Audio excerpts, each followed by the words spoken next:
Hi, I'm Michael Murata, and you're watching What Would Michael Do?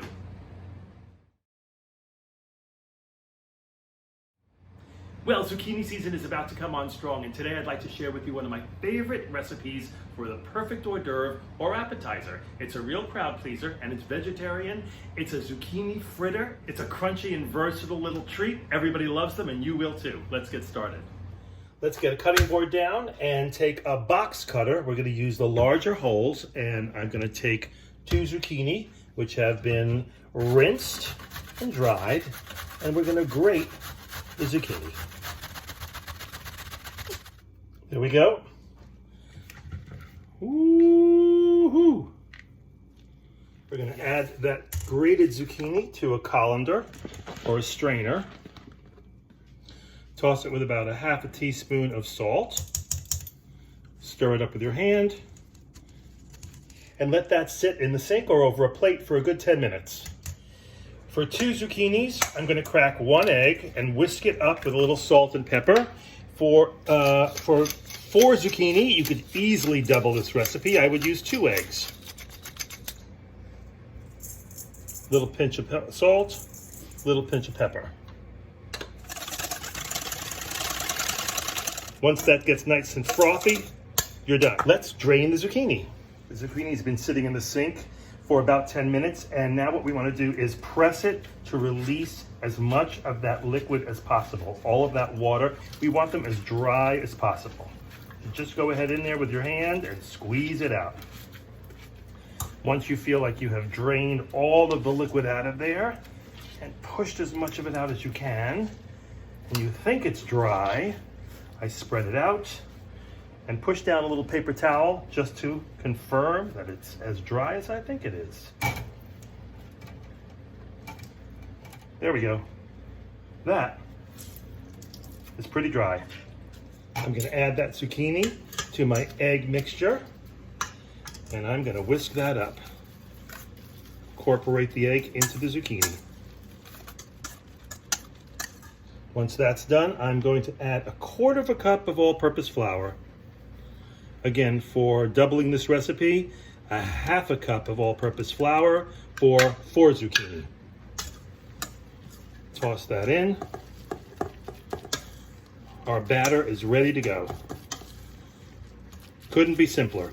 If you want to add a little heat, you could put a little crushed red pepper flakes in here or some cayenne pepper, whatever you like to make it a little hotter. I've got oil nice and hot in a frying pan, just about 2 or 3 tablespoons. To test to see that it's hot enough, we'll just put a tiny little sample. Yep, that's what I want to see. I'm going to use about 1 level tablespoon of the zucchini, work in batches, and just plop it right in there and flatten it out a little bit.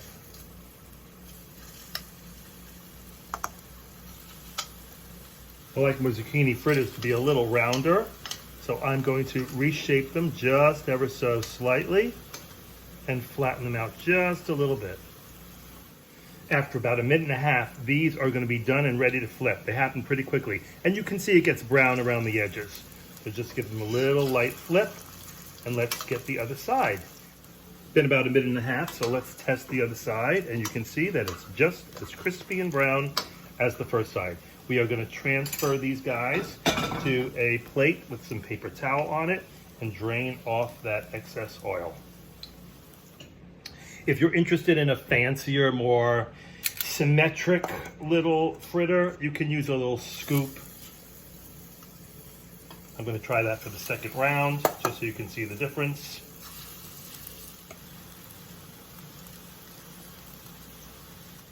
Once again, about 1.5 minutes to 2 minutes, depending on how hot your flame is. These are ready to flip. These guys are so versatile. You can chill them, put them in the fridge, and then when you're ready to eat them, just pop them in your little stovetop toaster oven or in the oven for just a couple of minutes so you get them warm again.